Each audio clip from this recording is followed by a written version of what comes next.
Enki and Ninmaħ. What you're looking at is a Sumerian scribe. Could be anywhere from 5, 6, 7, 8,000 years old, maybe even older. And this could be a translation from a previous scribe that could be even older than that. It's a fascinating article of antiquity, and I want to give credit to the scholars from Oxford University. You can see the project members here. I'll leave a link in the video description box. I think these guys did a really good job deciphering this. This is a very interesting scripture. So I'll go ahead and read it to you now. Enki and Ninmaħ. In those days, in the days when heaven and earth were created, in those nights, in the nights when heaven and earth were created, in those years, in the years when the fates were determined, when the Anuna gods were born, when the goddesses were taken in marriage, when the goddesses were distributed in heaven and earth, when the goddesses became pregnant and gave birth, when the gods were obliged their food, dining halls, the senior gods oversaw the work, while the minor gods were bearing the toil. The gods were digging the canals and piling up the silt and Herali. The gods crushing the clay began complaining about this life. At that time, the one of great wisdom, the creator of all the senior gods, Enki, lay on his bed, not waking up from his sleep, in the deep Engur, in the subterranean water, the place, the inside of which no other god knows. The god said, weeping, he is the cause of the lamenting. Ninmaħ, the primeval mother who gave birth to the senior gods, took the tears of the gods to the one who lay sleeping, to the one who did not awake, up from his bed, to her son, are you really lying there asleep and not awake? The gods, your creatures, are smashing there. My son, wake up from your bed. Please apply the skill deriving from your wisdom and create a substitute for the gods so that they can be freed from their toil. At the word of his mother, Ninmaħ, Enki rose up from his bed. In Halan Kug, his room, for pondering, he slapped his thigh in annoyance.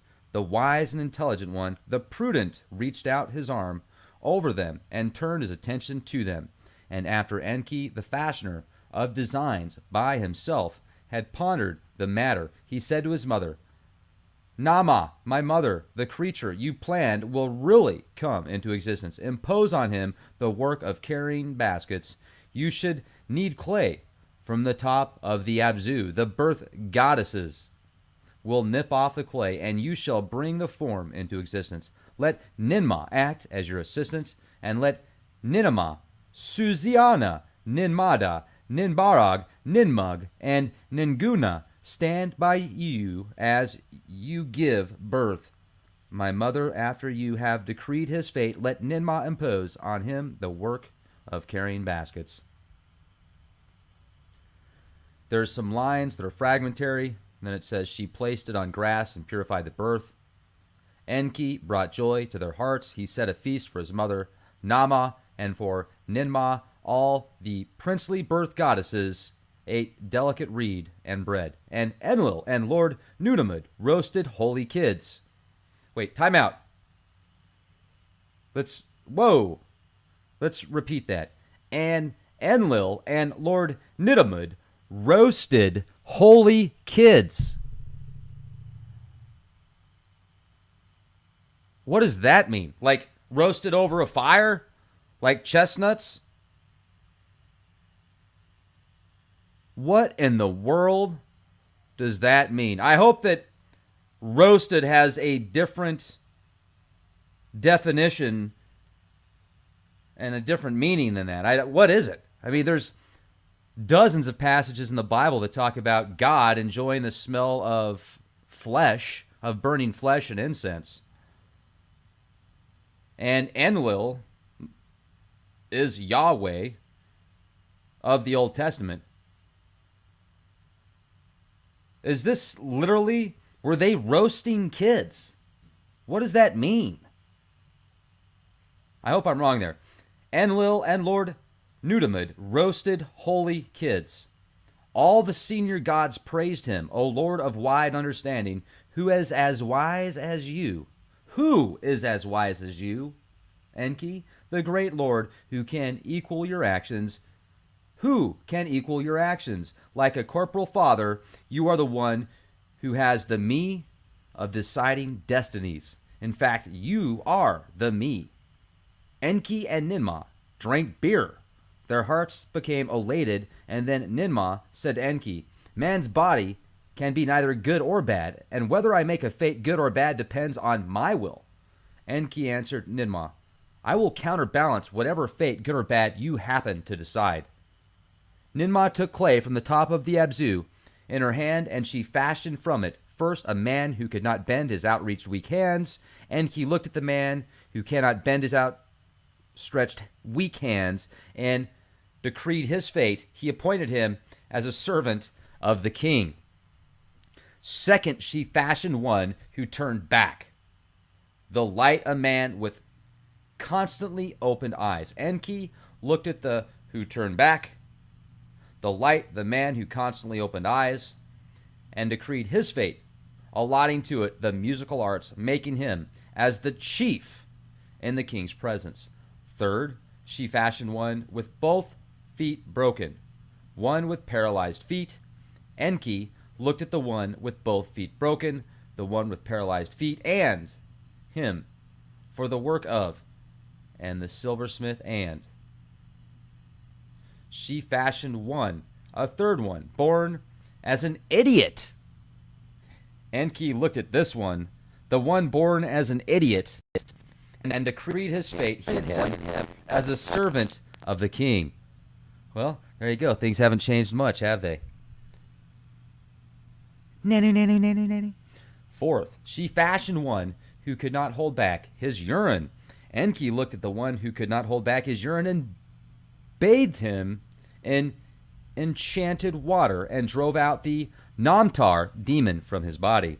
Fifth, she fashioned a woman who could not give birth. Enki looked at the woman who could not give birth and decreed her fate. He made her belong to the queen's household, as a weaver fashioned her to belong to the queen's household. Sixth, she fashioned one with neither penis nor vagina on its body.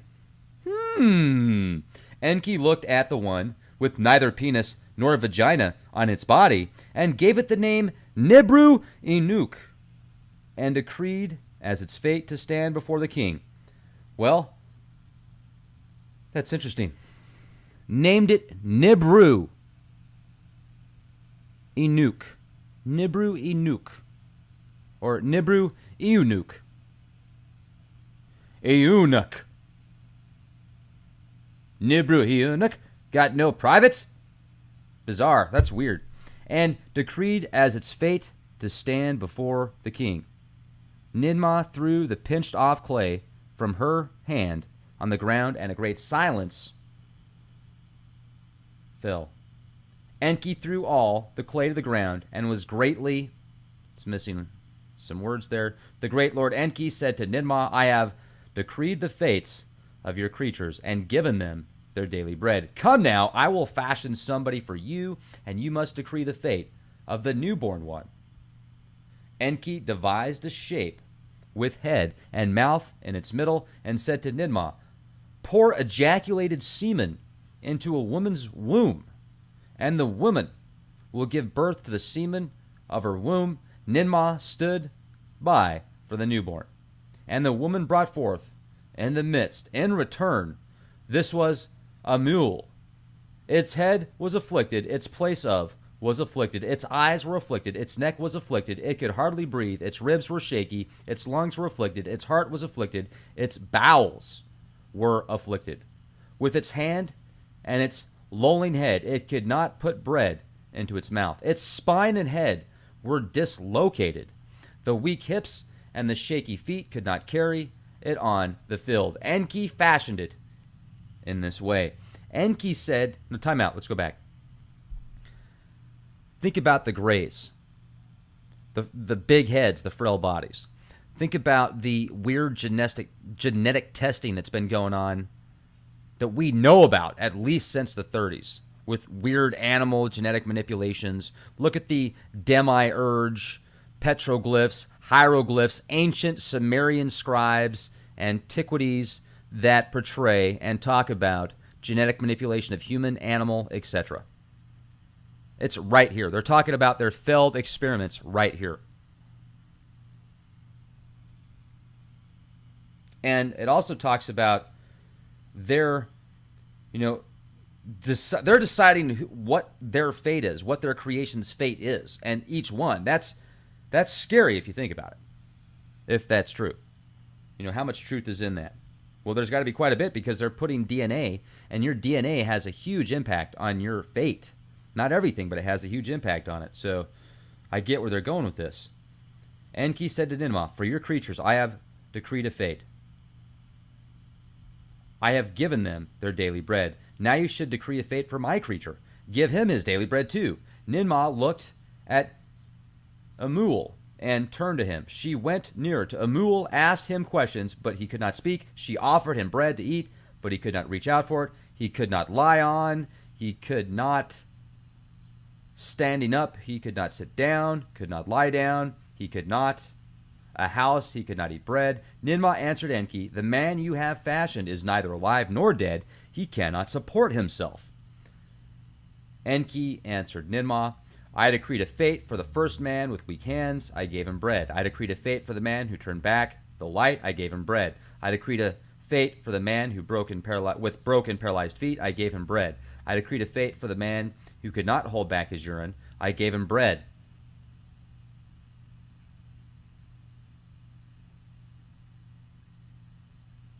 I was about to say something. I'll leave it out. "I decreed a fate for the woman who could not give birth. I gave her bread. I decreed the fate for the one with neither penis nor vagina on its body. I gave it bread, my sister." Ninmaħ answered Enki. Ninmaħ answer continues. "You entered? Look, you do not dwell in heaven. You do not dwell on earth. You do not come out to look at the land where you do not dwell, but where my house is built. Your words cannot be heard where you do not live, but where my city is built. I myself am silenced. My city is ruined. My house is destroyed. My child has been taken captive. I am a fugitive who has had to leave the Ikur because even I myself could not escape from your hand." Enki replied to Ninmaħ, "Who could change the words that left your mouth? Remove Amul from your lap. Ninmaħ, may your work be you. For me, what is imperfect, who can oppose this? The man whom I shaped after you, let him pray. Today let my penis be praised. May your wisdom be confirmed. May the Inkum and Ninkum proclaim your glory. My sister, the heroic strength, the song, the writing, the gods who heard. Let Amul build my house. Build my house. Ninmaħ could not rival the great Lord Enki. Father Enki, your praise is sweet." So let's go back to what was just said there. That was kind of erotic. "Today let my penis be praised. May your wisdom be confirmed." And he's saying that to his mom? Or his concubine or his wife? Okay. Wow.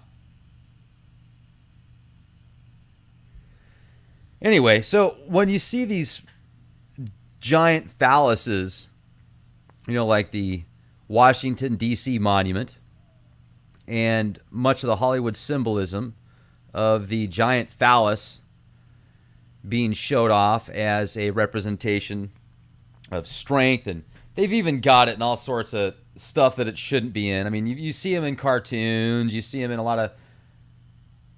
I saw it in they had these gummy shaped, they looked like the shape of a penis, Miley Cyrus gummies. And that's my opinion. If you look at it, you tell me what you think it looks like. It doesn't look like a pyramid. Hello.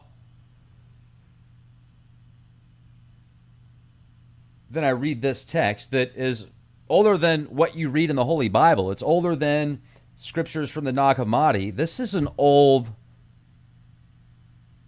scribe. This could be easily 6,000 years old or older, and it's based probably off of scribes previous to this. So how far does this go back? And what's your take on this? What are they doing now as far as genetic manipulation? Some people think that they haven't been able to clone humans and create this transhuman movement. I disagree. I think they're doing it on a daily basis. I think they have for years. I think vaccines and GMO foods and the media and the education system is enough to prove that they've already done it. To what extent, how far are they going to be able to go? Well, we'll find out. Time's going to tell on that. And you are the one that's going to... Ladies and gentlemen, those that are listening to this podcast, each and every one of you has the opportunity to decide what you want the future to be for yourself, for your family, for your friends, for your future generations. It's your decision. It's not theirs.